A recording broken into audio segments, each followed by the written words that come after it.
بسم الله الرحمن الرحيم. الحمد لله رب العالمين الرحمن الرحيم مالك يوم الدين إياك نعبد وإياك نستعين اهدنا الصراط المستقيم صراط الذين أنعمت عليهم غير المغضوب عليهم ولا الضالين آمين. والصلاة والسلام على رسول الله وعلى آله وصحبه ومن تبعه ونصره ووالاه. ربنا زدنا علما warzuqna fahman wa hikmah. Sesungguhnya kita bincang perkara yang membatalkan dua kalimah syahadah. Yang kedua, tidak mengakui nikmat zahir dan batin, zahiri dan ma'nawi adalah kurniaan Allah Subhanahu wa taala. Firman Allah Subhanahu wa taala, wa in ta'uddu ni'matallahi la tuhsuha innal insana lazalumun kafar. Surah Ibrahim ayat 34. Maksudnya, dan jika kamu menghitung nikmat Allah, tidaklah dapat kamu menentukan bilangannya. Sesungguhnya manusia itu sangat zalim dan sangat ingkar, sangat melawan. Nikmat yang Allah beri kepada kita terlalu banyak, sehingga tak mampu nak kira banyaknya. Sama mati tak boleh nak kira. Pada tubuh badan kita sendiri, dijadikan kita seorang manusia, ada ruh, ada jasad, ada anggota, diberi rezeki macam-macam, tak mampu nak kira. Semua kehidupan kita, denyut dan nadi jantung kita adalah diberi oleh Allah Ta'ala. Masa kita jaga, masa kita tidur, Allah Ta'ala beri belaka. Kita mengantuk, kita tidur, Allah Ta'ala la ta'khuduhu sinatun wala na'um. Tak ada mengantuk, tak ada tidur pada Allah Ta'ala. Ibu bapa yang jaga kita pun tak tahan mengantuk. Allah Ta'ala tak ada tidur, tak ada mengantuk. Sepanjang masa dia beri oleh Allah Ta'ala. Allah Ta'ala suruh kita sembahyang 5 waktu. Kalau kira hak rukun saja, tak masuk sunat, pendek je, tak sampai 15 minit. Tetapi Allah Ta'ala jaga kita dalam masa sehari semalam 24 jam. Sepanjang masa. Tetapi kebanyakan manusia tak syukur pada nikmat Allah Ta'ala. Kufur. Sama ada kufur i'tiqad, kufur i'tiqad ni jadi kafir, atau kufur nikmat, ini tak ada kafir, tapi menyebabkan kita berdosa. Dua-dua kufur ni. Kalau kufur akidah tu batal dua kalimah syahadat. Kena api terus. Hak kita belaka, tak ada hak Tuhan. Siapa begitu sekali. Kalau kita lalai saja, lupa, kita sedar ini Tuhan beri, itu kufur nikmat. Kufur kecil, kufur khafi, tersembunyi, mengurangkan pahala kita. Kita kena sedar. Jangan siapa batal dua kalimah syahadah, menafikan kurnia Allah macam Qarun dan lain-lain. Firman Allah Subhanahu wa taala, alam taru anna Allah sakhkhara lakum ma fis samawati wa ma fil ard wa asbagha alaykum ni'amahu zahiratan wa batinah wa minan nasi man yujadilu fillahi bighairi ilmin wala huda wala kitabim munir. Surah Luqman ayat 20. Maksudnya, tidakkah kamu perhatikan, sesungguhnya Allah telah menundukkan untuk kepentingan kamu apa yang di langit dan apa yang di bumi, dan menyempurnakan untuk kamu nikmatnya zahir dan batin. Di antara manusia masih ada yang membantah tentang keesaan Allah tanpa ilmu pengetahuan dan petunjuk, dan tanpa kitab yang memberi penerangan. Sehingga Allah Ta'ala jadikan makhluk-makhluk di langit ada hubungan dengan manusia. Orang ke laut, dia tahu. Orang bertanam, dia tahu. Contohnya bagaimana daripada bulan kecil hingga bulan purnama. Bulan kecil balik. Mempengaruhi pasang surut laut. Arus laut ke timur dan ke barat. Pasang surut berkait dengan bulan kecil, bulan purnama sampai bulan kecil balik. Termasuk peredaran bintang di langit berkait dengan musim.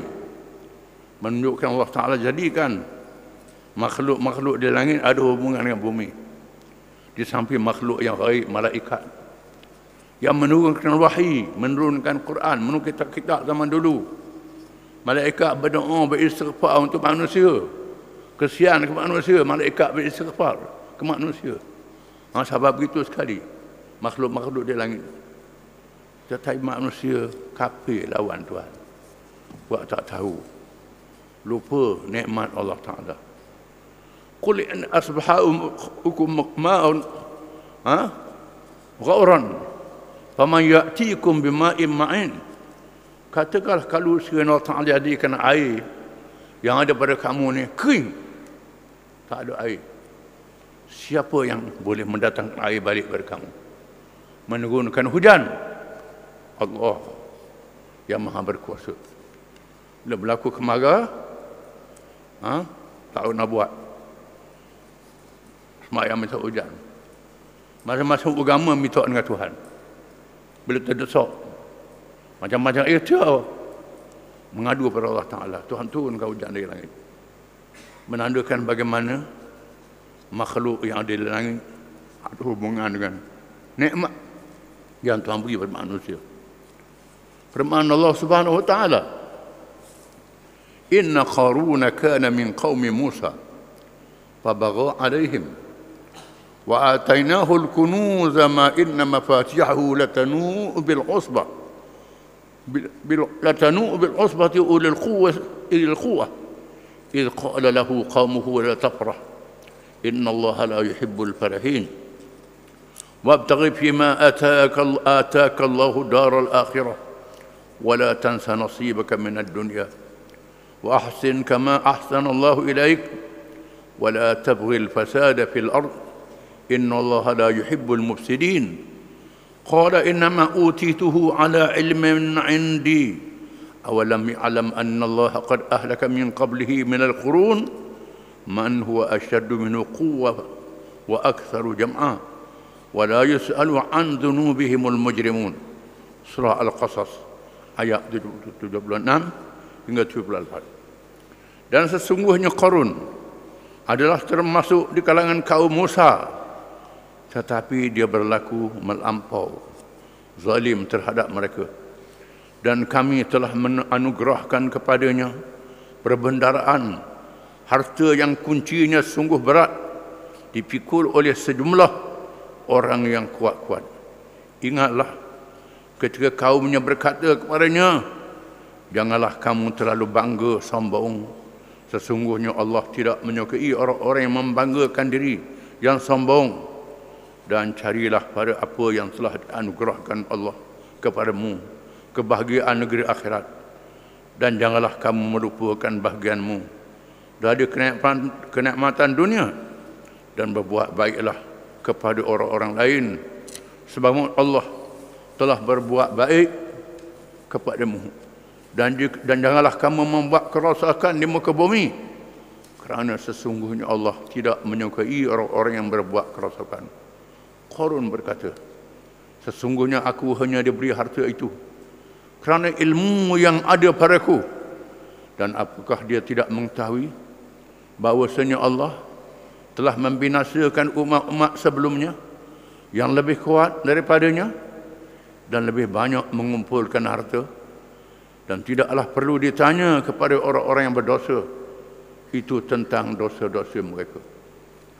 Allah menceritakan Qarun, seorang yang sangat kaya di zaman Nabi Musa alaihissalam menghadapi Firaun. Kekayaannya disimpan dalam perbendaharaan, anak kuncinya dipikul oleh orang-orang yang gagah dan kuat. Banyaknya harta dia, anak kunci kena pikul. Banyak harta Qarun, tapi Qarun sombong, takabur, lupa pernikmat Allah Ta'ala. Walaupun diberi peringatan kepada dia, dia degil juga. Dia sokong Firaun, sokong Haman, lawan Nabi Musa alaihissalam. Tidak peduli kepada kaumnya yang ditindas, yang dijanya. Tak peduli pada dakwah Nabi Musa alaihissalam. Bila beri peringatan pada dia kerana dia daripada Bani Israel. Bani Israel anak cucu Nabi Yaqub alaihissalam, daripada Bani Israel, puak Nabi Musa. Dia beri peringatan, ini kurnia Allah. Tidak, harta ini pandai aku. Aku bijak cari harta, mu bodoh tak pernah cari harta. Lupa pemberian Allah Ta'ala. Ini Qarun. Dia beri peringatan, dia ikut Firaun, ikut Qarun, ikut Haman, lawan Nabi Musa. Allah Ta'ala tenggelamkan Qarun bersama dengan harta-hartanya di telan bumi dalam sekelip mata saja. Qarun dilaknat oleh Allah, harta dilaknat oleh Allah. Ada orang kita cari harta Qarun pula, cari harta yang dilaknat oleh Allah Ta'ala. Tak ertinya, tak faham. Disebut dalam hadis, seorang sahabat Nabi pakai cicimah depan Nabi. Lalu Nabi pegang tangan dia, kau mau pakai ni haram. Haram mau pakai ni, tak boleh. Nabi cabut, Nabi lapar. Nabi lapar tengah orang. Nabi tegur dia. Dia tak marah Nabi. Bila Nabi berundur, sahabat-sahabat lain kata, ambil baliklah cicing itu, beri ke binimu. Binimu boleh pakai. Dak, aku tak ambil dah. Nabi dah lapar dia, aku tak ambil. Kata dia, ini roh iman yang ada dalam diri kita. Kita duduk berlambua cari harta Qarun. Buat pertandingan cari harta Qarun. Baba jahil tak tahu. Tak tahu agama. Tak semua tak tahu mana. Tempat yang Tuhan laknat, jangan kita ambil tempat Tuhan laknat ni. Contohnya ada orang kita pergi ke laut mati di Jordan, laut mati. Tempat kaum Lut ditenggelamkan oleh Allah Ta'ala. Dia ambil air buat ubat pula dah. Masya Allah. Menaga buat ubat. Ambil garam buat ubat dan umpamanya. Dilaknat oleh Allah Ta'ala. Kalau jadi ubat pun tidak berkat padanya.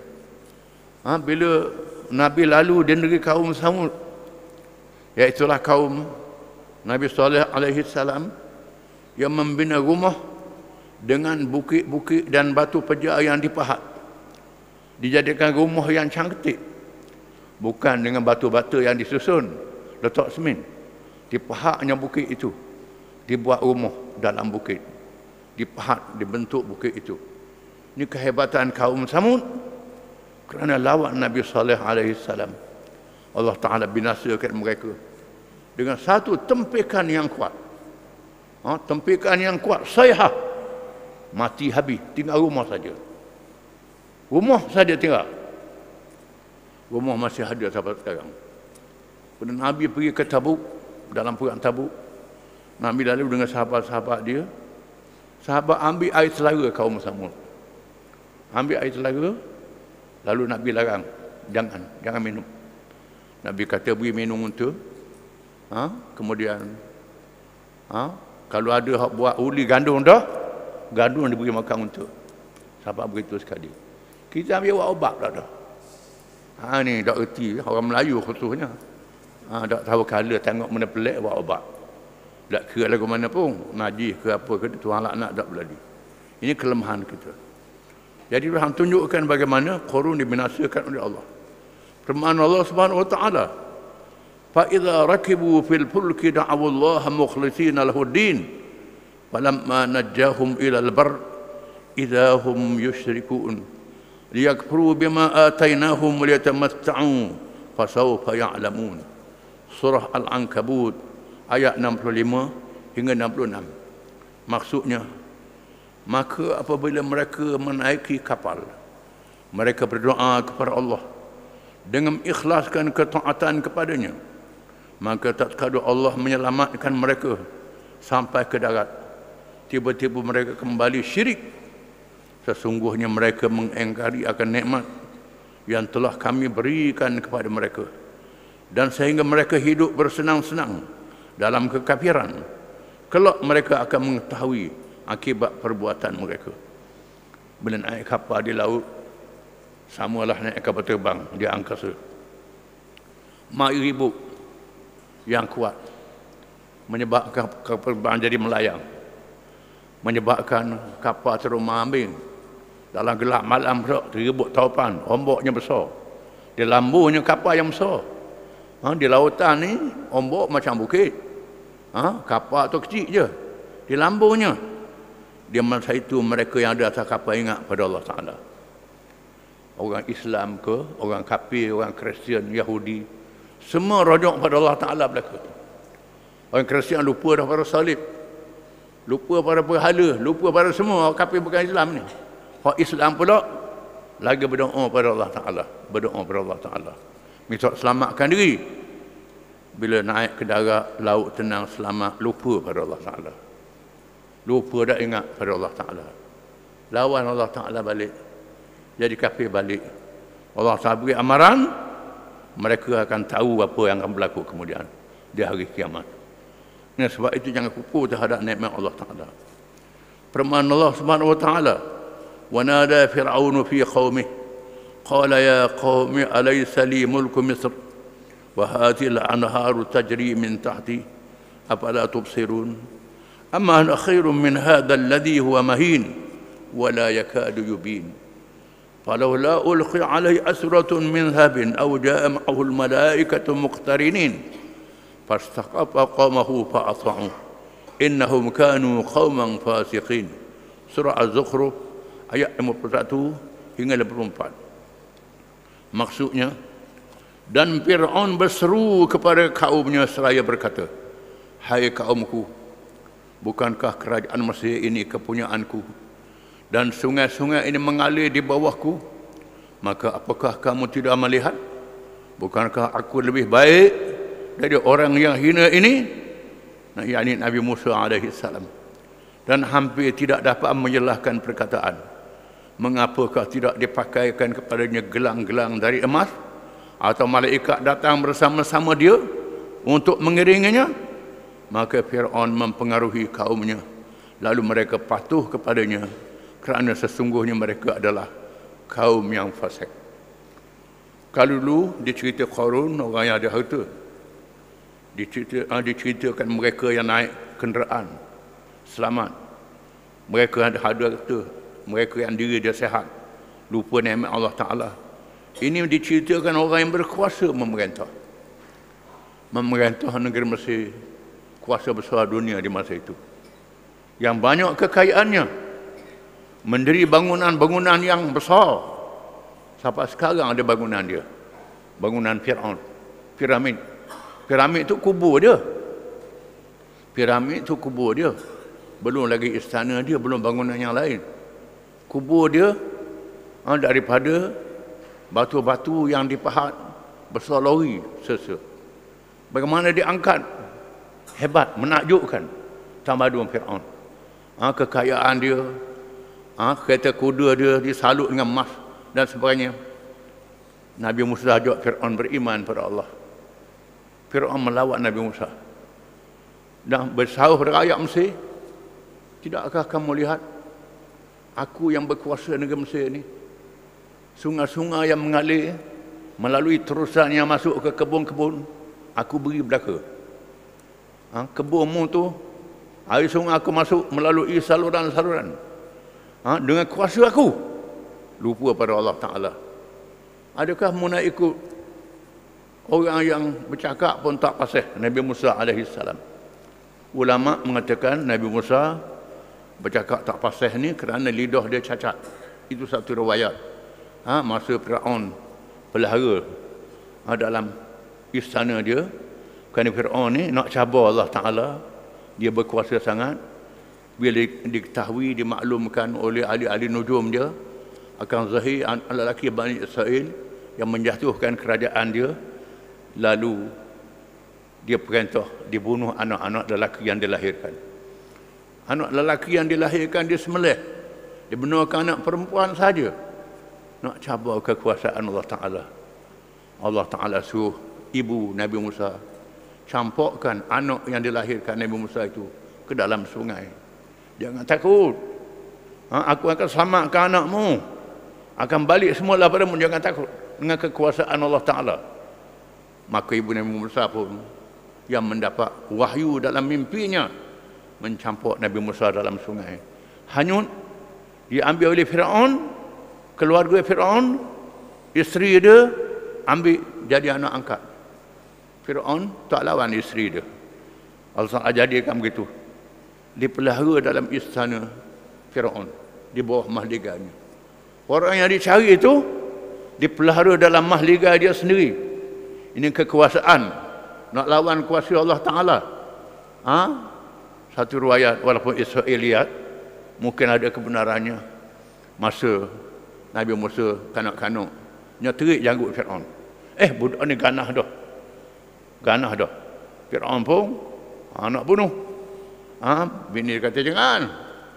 Dia budak lagi. Lalu dia letakkan bara dengan mutiara. Letak. Tengok dia ambil hak mana. Bila Nabi Musa Tuhan jadikan ambil bara, letak dalam mulut, menyebabkan lidah dia cacat, cakap dia tak fasih. Ini satu riwayat. Satu riwayat mengatakan Nabi Musa berhijrah menyelamatkan diri ke Madian. Duduk di Madian selama 10 tahun. Bercampur dengan masyarakat Madian, dengan keluarga Syuaib, berkahwin anak Syuaib. Dalam kisahnya menyebabkan dia lebih berbahasa Ibrani daripada bahasa Qibti. Dia tak fasih bahasa Qibti dan dia fasih bahasa Ibrani. Bahasa tidak fasih bahasanya.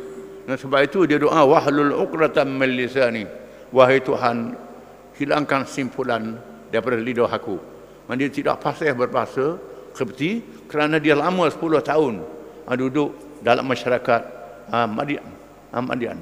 Ada ulama kata begitu. Itu khilaf ulama. Itu satu pandangan ulama. Mungkin pendapat yang akhir ni betul. Dan betul Harun bersama dengan dia jadi Nabi. Ada ulama kata begitu. Nabi Musa kata nak ikut orang bercakap pun tak fasih. Cakap orang pandai. Dia hina Nabi Musa. Semua kekayaan rakyat Mesir ni projek aku. Projek aku semua ini tali air ni. Ini projek aku, ini projek aku, ini projek aku. Aku yang beri padamu, bantuan-bantuan yang aku beri semua. Nabi Musa boleh beri apa? Boleh beri apa? Ini angkuh, sombong, Fir'aun. Tuhan sebut dalam Quran. Menyebabkan kaum dia takut ke dia. Takut tak boleh hari nak tanam. Takut tak dapat bantuan. Takut macam-macam. Orang nak ikut Nabi Musa pun takut.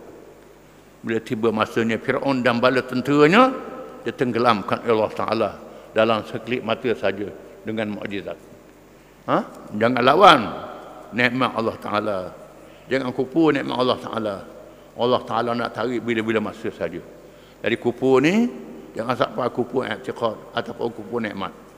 Kupu nikmat tak jadi kafir kalau i'tiqadnya ada, tetapi boleh mengurangkan pahala, mengurangkan fadilat. Kalau ada harta, kita kena bersyukur, kena keluar zakat, kena macam-macam. Dia sebut dalam satu hadis dalam Riyadhus Shalihin bagaimana seorang wali sebelum Nabi Muhammad sallallahu alaihi wasallam. Seorang wali, dia berjalan di padang pasir. Dia dengar suara dalam awan, sebut nama orang. Turun. turun di kebun si Anu bin si Anu, disebut namanya. Lalu dia tengok awan tu turun hujan di tempat yang jauh. Dia terus bekerja pergi ke tempat tu. Lalu bertemu dalam kebun tu seorang yang duduk tengah menyaku. Duduk elok air ni masuk dalam tu. Dia tanya, mu nama apa? Orang tu ayat nama dia. Aku dengar namamu disebut dalam awan. Dalam awan sebut namamu. Mu buat apa? Aku kebun. Dia kata, kebun apa? Bagaimana cara mu kebun? Lalu dia kata, hasil kebun ni aku bagi 3. Satu bagi untuk anak isteri aku, keluarga aku makan. Satu bagi aku buat kebajikan. Satu bagi lagi aku buat benih, kata dia. Aku bagi 3. Tak ada sia-sia langsung daripada hasil pertanian dia. Semuanya buat kebajikan.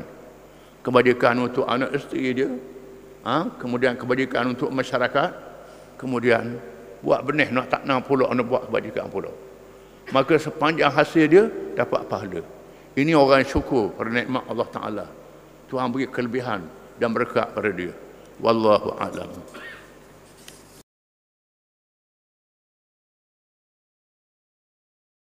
Bismillahirrahmanirrahim. Perumusan pelantikan khalifah. Hakikatnya tiada nas yang terang dan nyata daripada Al-Quran dan hadis yang menetapkan siapa yang akan menjadi ketua negara selepas Rasulullah sallallahu alaihi wasallam wafat. Sama ada nas yang menetapkan Abu Bakar radhiyallahu anhu ataupun Ali bin Abi Talib karramallahu wajhah. Perkara tersebut menjadi punca perdebatan yang hangat dalam kalangan sahabat. Inilah pendapat yang diulas oleh Qadhi Abu Bakar Al-Baqillani rahimahullah, Imam An-Nawawi rahimahullah, dan yang lain. Oleh kerana tidak ada nah yang sarih daripada Quran. Lepas Nabi wafat sebut nama orang ni. Tak ada nah yang sarih daripada hadis. Nabi sebut orang ni jadi ketua negara lepas Nabi wafat. Tak ada nas menyebabkan jadi perbalahan. Dalam Quran ada belaka caranya. Nabi Daud AS dilantik oleh Talut menjadi khalifah. Nabi Daud jadi khalifah. Talut raja, Daud bukan anak dia. Lantik Talut jadi khalifah. Talut lantik Daud jadi khalifah. Nabi Daud pula lantik Sulaiman anak dia jadi ketua negara. Sistem latih anak dia. Dua-duanya adil. Daud adalah khalifah yang adil. Nabi Sulaiman rasul yang adil. Ini disebut dalam Quran. Tak ada nas. Dua-dua pendekatan ada. Nasnya menyebabkan jadi perbalahan bila Nabi wafat. Siapa nak jadi khalifah lepas Nabi wafat? Maka golongan Ansar mencadangkan Sa'ad bin Ubadah. Kita baca dulu. Maka golongan Muhajirin mencadangkan Abu Bakar. Keluarga Nabi Abbas, bukan Sayyidina Ali, Abbas, keluarga Nabi, dan beberapa orang sahabat menyokong Sayyidina Ali jadi khalifah. Kerana Nabi ini sepupu dan menantu Nabi daripada Ahlul Bait. Jadi perbahasan. Ini perbincangan, tak ada nah yang sahih. Adapun hadis yang mengisyaratkan nama Abu Bakar radhiyallahu an dan Ali karramallahu wajhah lebih bersifat menjelaskan kelebihan dari sudut pribadi kedua-dua orang sahabat itu di sisi Allah Subhanahu wa taala. Dan Rasulullah SAW bukanlah dalil yang menetapkan mereka menjadi khalifah. Itulah pendapat kebanyakan ulama yang mentahqiq nas-nas yang dikaitkan dengan dua orang sahabat agung itu. Di sana ada nas kelebihan Sayyidina Abu Bakar.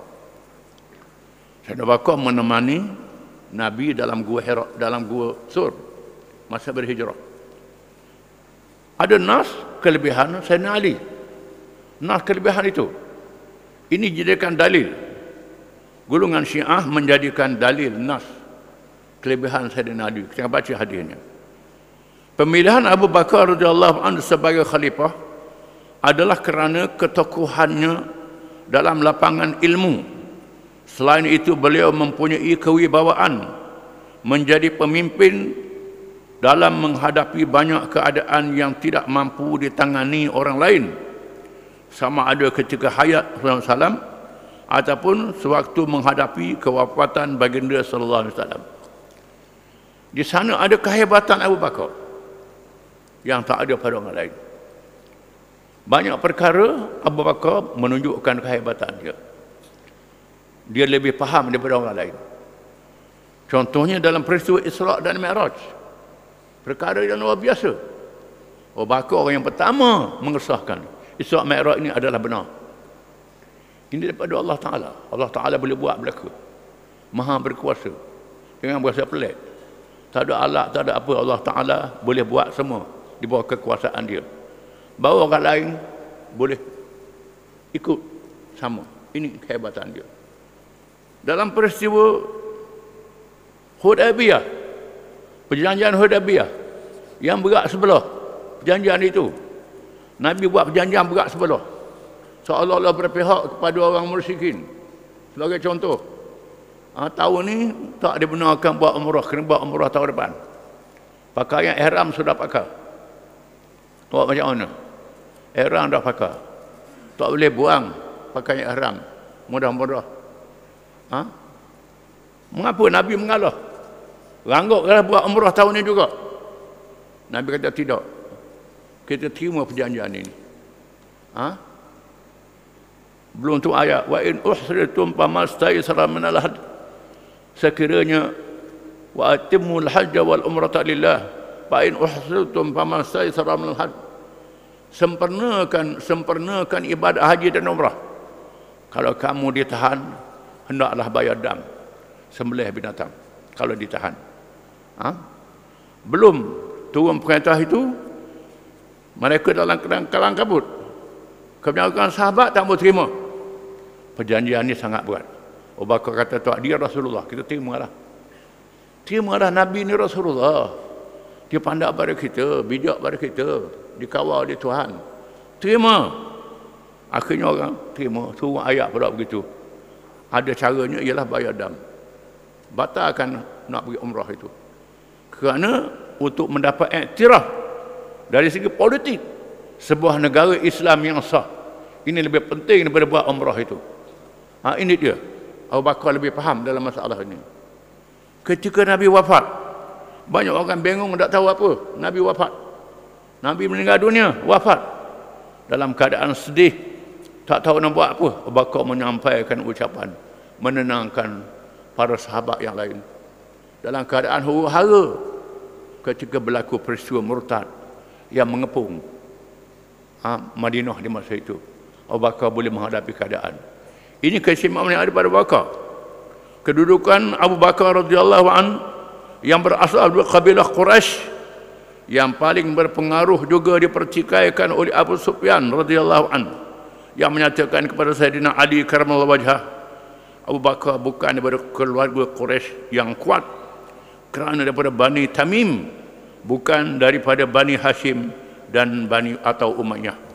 Sayyidina Ali Allah menyanggah kata-kata Abu Sufyan sekerah-kerahnya dengan alasan Abu Bakar perlu disokong, bukan masanya untuk mempertikaikan dengan alasan tersebut. Walaupun Abu Bakar dari Quraisy, Nabi kata al-a'immatu min Quraisy, pemimpin daripada Quraisy. Quraisy ni banyak keluarga. Ada Bani Tamim, ada Bani Hashim, ada Bani Umayyah, ada Bani Adi.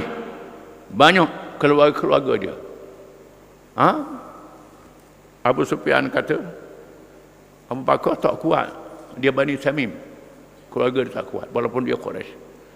Bani Hashim lebih kuat, Bani Umayyah lebih kuat. Sayyidina Ali menyanggah Abu Sufyan. Ini bukan masa untuk lawan, bukan masa untuk balas. Sokong Abu Bakar dulu. Sayyidina Ali tegak dalam masalah ini. Keputusan yang diambil oleh para sahabat radhiyallahu anhum lebih berorientasikan syura pemusyawaratan dan kepahaman nas secara siasah syariah, politik, hukum syariat. Perkara tersebut menjadikan fiqh Islam dalam aspek politik tidak jumud, tidak beku, kerana ketokohan pemimpin itu lebih bersifat nas yang umum dan dapat diterjemahkan mengikut perubahan masa serta situasi yang dihadapi oleh negara Islam. Pengaruh ni boleh berubah satu kaum, bukan tetap. Masa ini, masa Quraisy, Abu Bakar lebih layak. Pendapat mazhab Syiah pada zaman mutaakhir berdalilkan beberapa hadis. Antaranya ialah golongan Syiah kata Abu Bakar lebih layak, Ali lebih layak jadi khalifah.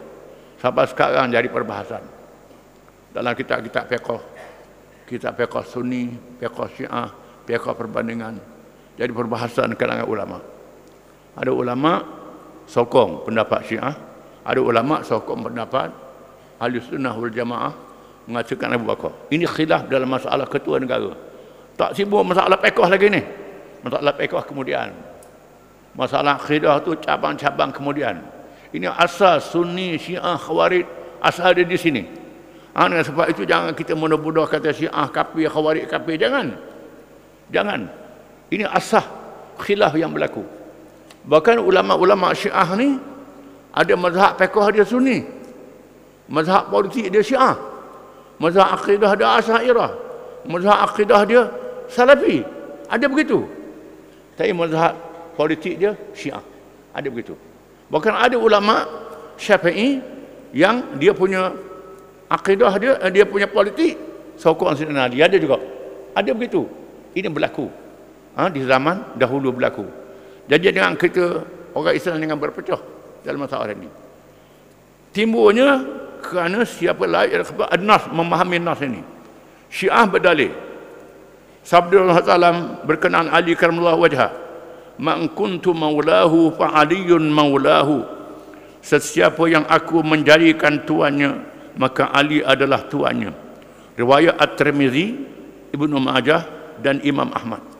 Ada hadis. Hadis daripada Syiah. Syiah kata Nabi bersabda, "Man kuntu maulahu fa aliyun maulah." Sesiapa yang aku menjadikan dia tuannya, maka Ali adalah tuannya. Ini satu hadis. Satu hadis lagi, "Man kuntu waliyahu fa hadha waliyuh. Allahumma wali man walahu wa adi man adahu." Hadis riwayat An-Nasa'i, Ibnu Majah dan Imam Ahmad. Ini kita hadis Sunni ni. Kita hadis Ahlussunnah Jamaah ni. Makna dan sesiapa yang aku menjadi walinya, maka ini dia Ali walinya. Wahai Tuhan, pimpinlah orang yang menjadikannya wali dan musuhilah orang yang memusuhinya. Ini hadis ini. Ini Syiah berdalil dengan hadis ini. Dua riwayat hadis di atas mempunyai maksud yang sama. Dan sebab yang menimbulkan ucapan ini dikenali dengan peristiwa Al-Ghadir. Al-Ghadir, dikenali peristiwa Al-Ghadir. Ini berdasarkan sebab periwayatan hadis yang menyaksikan perbalahan yang berlaku antara Ali bin Abi Talib menantu Rasulullah dan sepupu kepada baginda yang dijadikan anak angkat sebelum Sayyidina Ali sepupu Nabi berbalah dengan anak angkat, cucu angkat sebelum baginda menjadi Rasul dengan Usamah bin Zaid, iaitu cucu angkat Rasulullah SAW. Berbalah Usamah dengan Sayyidina Ali. Sayyidina Ali sepupu Nabi, menantu Nabi. Usamah ni cucu angkat, anak kepada Zaid bin Harithah, seorang hamba yang dipunyai oleh Khadijah. Khadijah beli, Khadijah merdekakan dia dan jadi anak angkat. Jadi anak angkat Nabi. Maka Usamah ni cucu angkat, Nabi sangat sayang. Dalam pertukaran itu Sayyidina Ali berkata kepada Usamah radhiyallahu an, "Anta maulaya, kamu adalah bekas hamba kepadaku." Sayyidina Ali kata kepada Usamah, "Mu ni bukan hamba aku. bekas hamba aku. Sayyidina Ali kata kepada Usamah. Perkataan bekas hamba yang digunakan kepada Usamah radhiyallahu anhu kerana ayahnya itu Zaid bin Harisah radhiyallahu anhu ialah bekas hamba pada Khadijah radhiyallahu anha. Kemudian Zaid dah hadiahkan kepada Nabi Muhammad SAW sebelum baginda menjadi Rasul. Akan tetapi selepas itu Zaid dimerdekakan dan dijadikan anak angkat kesayangan baginda SAW. Nabi sangat sayang pada Usamah. Zaid mati syahid dalam perang Mu'tah. Bila anak angkat dia mati syahid, tinggal cucu, tinggal anak. Nabi sangat sayang pada Usamah ni, sehingga naik unta pun letak belakang, gendong sama. Naik kuda, naik bara pun gendong Usamah ni. Nabi sayang pada Usamah, justru bagi meleraikan perbalahan mereka berdua. Maka Rasulullah bersabda dengan hadis tersebut. Ini menunjukkan hadis itu bukanlah menentukan Ali sebagai khalifah secara nah yang nyata. Pada masa yang sama tidak dinafikan bahawa Ali juga mempunyai kelayakan menjadi khalifah. Tak dinafikan Sayyidina Ali layak jadi khalifah. Tetapi hadis ini bukan makna Nabi calon Sayyidina Ali jadi khalifah. Sayyidina Ali layak, Umar layak, semua layak. Dan Ali tak minta jadi khalifah. Orang kata dia, memang dia layak sungguh Sayyidina Ali. Tapi dia paling muda. Dia paling muda sekali. Yang pada tuanya Abu Bakar. Bahkan masa pencalonan itu Sayyidina Umar mencalonkan Abu Bakar mencalonkan Umar dan Abu Ubaidah. Abu Bakar kata, aku calonkan Umar dan Abu Ubaidah menjadi khalifah. Umar kata, tidak, mu jadi khalifah. Calonkan Abu Bakar. Kemudian Abu Ubaidah kata, aku calonkan Abu Bakar. Habis golongan Ansar termasuk Ahli Bait menyokong Abu Bakar menjadi khalifah ketua negara dan mendukung kerajaan Abu Bakar. Mendukung Sayyidina Ali jadi hakim, jadi macam-macam pegawai tinggi, menteri pada Abu Bakar. Tak dinafikan. Mazhab Syiah juga berdalilkan hadis Rasulullah SAW. Amma tarda an takuna minni bimanzilati Harun min Musa ghair annahu la nabiyya ba'di. Ini hadis. Hadis riwayat Al-Bukhari, Muslim dan Imam Ahmad. Adakah kamu redha berada pada kedudukan seperti mana kedudukan Nabi Harun di sisi Nabi Musa, melainkan kerana tiada lagi nabi selepasku. Nabi kata Sayyidina Ali, mu tak redha ke mu jadi macam Nabi Harun daripada Nabi Musa? Nabi kata Sayyidina Ali, kalau Nabi Musa ada Nabi Harun, kalau aku ada mu. Nabi kata Sayyidina Ali. Ini hadisnya. Jadi Syiah menjadikan hadis ini Sayyidina Ali paling layak jadi khalifah. Hadis di atas berkaitan dengan peristiwa perang Tabuk. Ada sebab dia. Perang Tabuk. Sewaktu Rasulullah menugaskan Ali radhiyallahu anhu menjadi penggantinya di Madinah. Akibatnya golongan munafik telah memperkecilkan Ali radhiyallahu anhu kerana tidak diajak bersama ke Tabuk bagi menyertai peperangan yang terkenal itu. Cerita hadis ini dalam perang Tabuk. Nabi tak beri Sayyidina Ali pergi ke Tabuk. Nabi itu Sayyidina Ali duduk di Madinah, ganti dia sebagai pemerintah di Madinah. Duduk di Madinah, pemerintah, tak pergi ke Tabuk. Nabi tugaskan dia. Orang munafik pun buat mak ni. Sebab Nabi tak pilih Ali ni, Ali penakut. Ali penakut. Sayyidina Ali pun tanya angin kan. Orang kata dia penakut ni. Nabi tak pilih pergi perang. Orang pun munafik menyebarkan berita Sayyidina Ali penakut. Sebab tu Nabi tak ajak pergi perang. Ali kalau naik berang, lantas terus mengejar Rasulullah dengan meninggalkan Madinah. Ali ambil kuda kejar Nabi dalam perjalanan. Maka baginda Rasulullah bersabda memerintahkan Sayyidina Ali radhiyallahu anhu supaya kembali semula ke Madinah bagi menggantikan tugas baginda memimpin negara. Nabi kata, keduduk kamu ni macam Harun dengan Nabi Musa.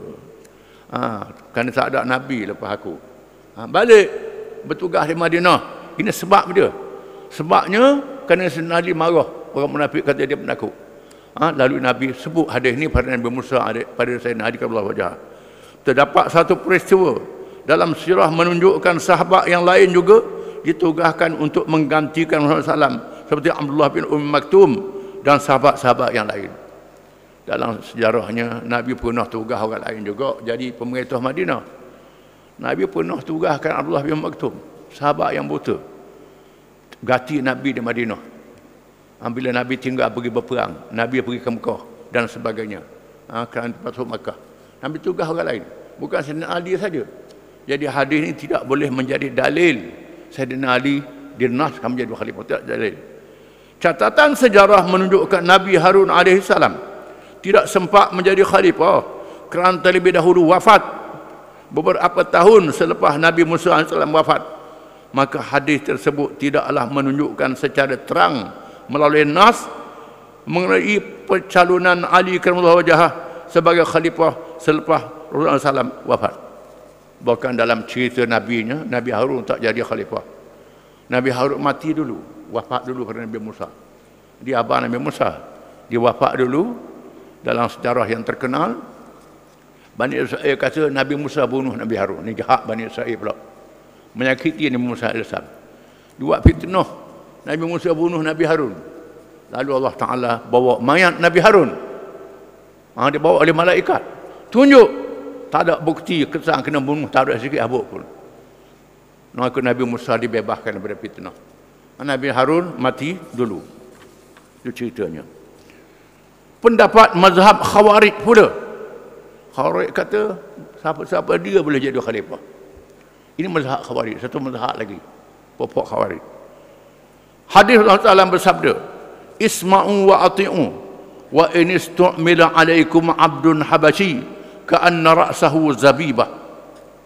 Nabi bersabda, dengarlah dan taatilah pemimpin kalian, sekalipun yang dilantik memimpin kalian itu seorang hamba berbangsa Habsyi yang kepalanya seperti krismis, macam buah semeh rambut dia, keriting. Seorang hamba jadi ketua negara, wajib kena taat. Nabi kata begitu. Khawarij kata menandakan siapa dia boleh jadi khalifah. Maka inilah golongan Ansar mencalonkan Sa'ad bin Ubadah. Tak calon pada Quraisy, tak calon pada Muhajirin. Kerana Nabi kata siapa jadi boleh ketua negara. Itu hadis di atas menunjukkan ketaatan yang sebenar kepada pemimpin tanpa mengira siapa pun. Hadis menunjukkan kita kena taat pemimpin yang dilantik, walau siapa jadi pemimpin pun. Walau kita tengok dia ada kekurangan, dia mudah orang lantik jadi pemimpin, kena taat. Walaupun kita pandai pada pemimpin sekalipun, tak boleh orang lantik dia jadi pemimpin. Kita pandai, kita pasal kita cerdik, pasal kita bijak, tak boleh. Bila jamaah putus dia jadi pemimpin, kena taat. Tak boleh kena taat. Sahabat-sahabat ikut perkara ni. Contohnya peperangan Zatul Salasil. Nabi lantik Ammar bin As jadi ketua.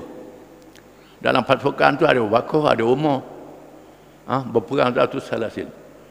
Dan bila lantik Ammar bin As ni, kerana Ammar bin As ni dia seorang yang bijak di zaman jahiliah. Mak dia asal dia Zatul Salasil. Dan bila lantik dia jadi ketua, kena taat pada ketua ni. Dia baru masuk Islam, mu'alaf lagi, baru masuk Islam. Mu'alaf pun orang Arab, mu'alaf, dia baru masuk Islam. Dia pun siapa di Zatul Salasil. Lalu Nabi atau Abu Ubaidah jadi tentera pembantu.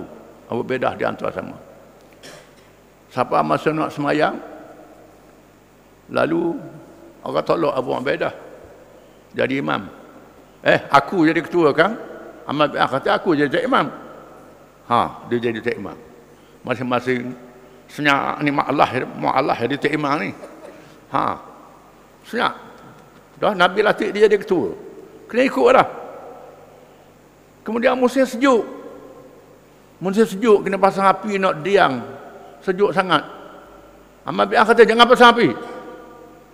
Siapa-siapa pasang api aku capuk dalam api, kata dia. Menyebabkan masa senyap juga. Taat. Sejuk lah, tak pasang api. Lepas tu esok pula, mayang pula orang lain ambil wuduk, dia tak yamu. Pakai tak yamu dengan tanah saja. Jadi tak imam pula. Orang lain wuduk belakang ikut dia. Tak apalah. Abu Bakar pun ada, Umar pun ada, orang lain pun ada.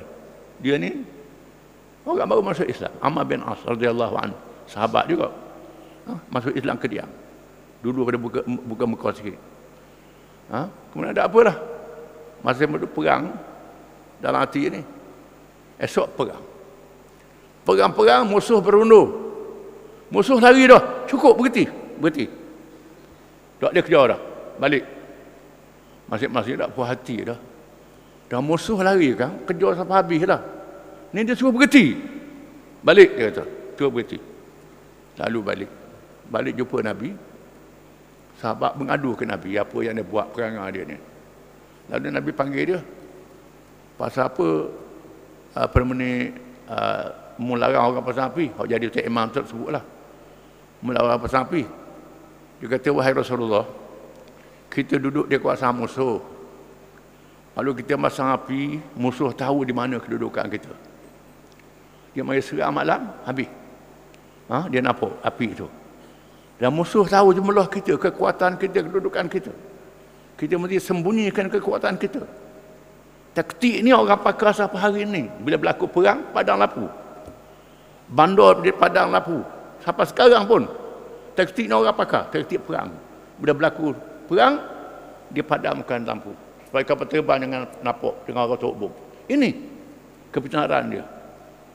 Pasal apa mu, dah ambil waktu sejuk dia tu. Bahkan Tuhan kata kalau siapa mudarat pada kita boleh tayamum.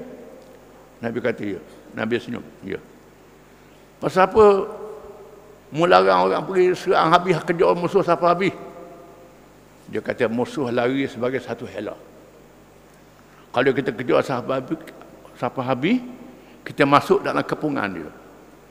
Dan sebab itu bila kita kejar dia lari undur, kita tak dikepung dan kita balik. Dari segi saraf, perang saraf orang panggil.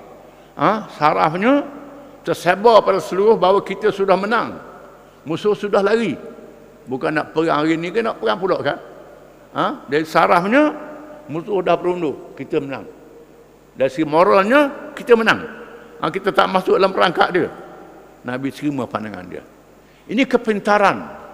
Tahu keadaan-keadaan setempat, keadaan tertentu. Walaupun dia tak alim, dia tak pandai. Dan sebab itu, ini tak boleh bila latih aku pandai pada dia, pada latih aku jadi ketua. Kadang-kadang orang lantik ni ada sebab-sebab yang tertentu. Keadaan tertentu. Imam Al-Mawardi dalam kitab Ahkam Sultan mengatakan, kalau kita menghadapi suasana masyarakat, ada orang dia lebih alim, dia kurang alim. Kalau menghadapi ahlul bid'ah, orang yang lawan agama ni pintar dalam bab agama, kelantik ni. Lantik yang lebih alim.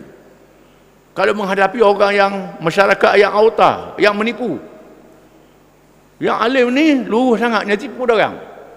Latih yang walaupun dia kurang alim, dia belum menghadapi penipuan-penipuan orang ni. Kena latih itu.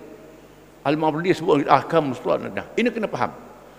Jadi inilah Nabi kata, walaupun seorang hamba Habasyi, rambut khatam, jadi ketua, kena taat, patuh pada dia. Ini maksud hadis itu. Bukan maknanya menentukan siapa jadi ketua negara.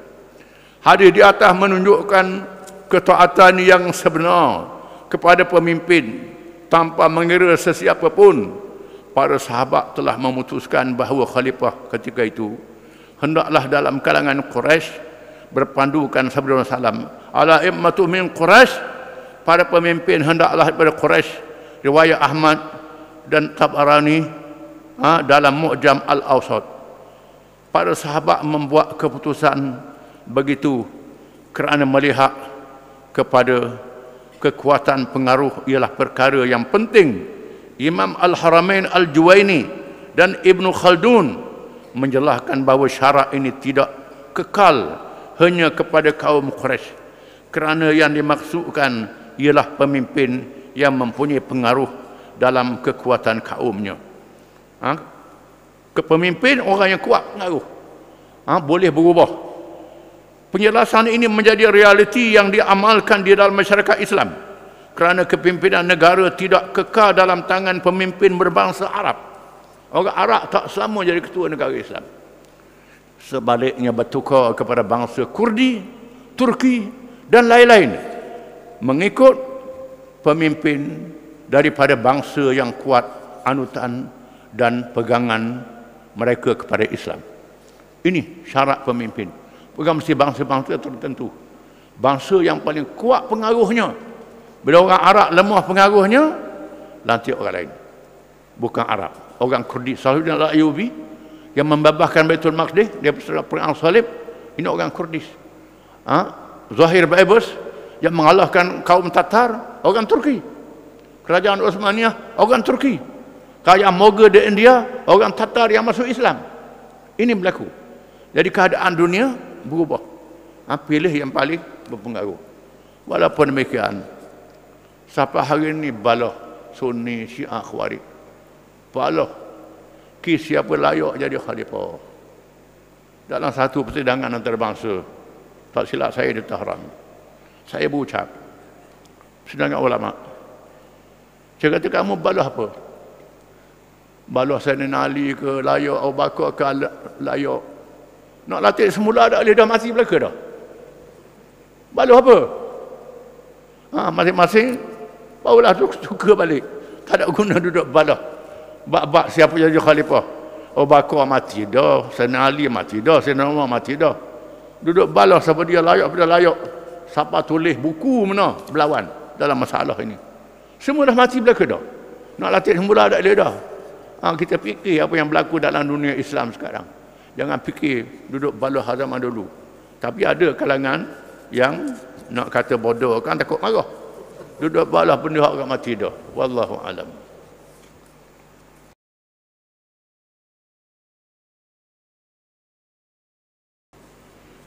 أعوذ بالله من الشيطان الرجيم ولا يحزنك الذين يسارعون بالكفر إنهم لن يضروا الله شيئا ويريد الله ألا يجعل لهم حظا في الآخرة ولهم عذاب عظيم إن الذين اشتروا الكفر بالإيمان لن يضروا الله شيئا ولهم عذاب أليم.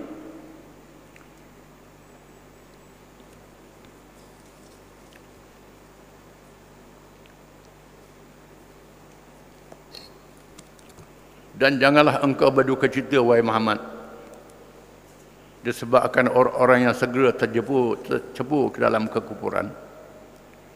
Kerana sesungguhnya mereka tidak sekali-kali akan dapat mendatangkan mudarat kepada Allah sedikit pun. Allah menetapkan tidak memberikan kepada mereka balasan baik syurga pada hari akhirat kelak. Dan mereka pula beroleh azab seksa yang amat besar.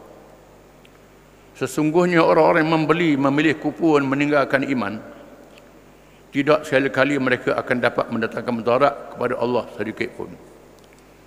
Dan mereka pula beroleh azab seksa yang tidak terperi sakitnya. Apabila Nabi SAW sangat mengharapkan semua manusia ini selamat belaka, masuk Islam belaka, masuk syurga, tak masuk neraka. Tapi malangnya kebanyakan mereka jadi kafir. Lawan Nabi. Siapa berperang, sanggup mati. Padahal mereka tahu Nabi ini baik, akhlaknya mulia, seorang yang bijak, kerana lahir di kalangan mereka. Itulah semua Nabi-Nabi. Tiba-tiba dia lawannya. Belajar masuk Islam, tidak mahu. Tambuh selalu. Lawan pula macam-macam, cara jahat. Sanggup berperang. Menyebabkan Nabi sangat sedih dan duka cita. Maka Allah berfirman, وَلَا يَحْزُنْكَ الَّذِينَ يُسَارِعُونَ فِي الْكُفْرِ. Janganlah menyedihkanmu, wahai Muhammad, terhadap orang-orang yang segera menjadi kufur itu. Innahum lan yadurrullaha syai'a.